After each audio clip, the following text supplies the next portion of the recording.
If you are not careful and you get billed for the following, RootEdu is not responsible for them. Be careful while creating any new instances. Hi everyone, welcome to RootEdu.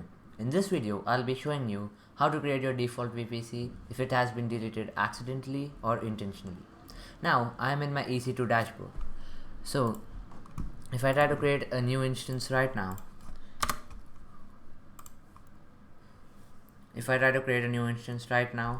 you can see my review and launch button is disabled.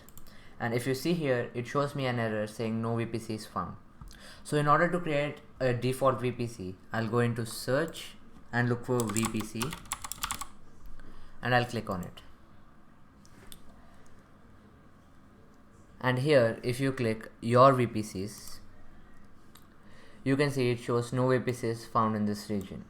In order to create the default VPC, first you have to click on actions, then click on create default VPC. Then here you have to click on create default VPC again. As you can see on the top, it shows VPC is successfully created. Now if I go back to my EC2 dashboard and if I try to create an instance again, so I'll search for Ubuntu and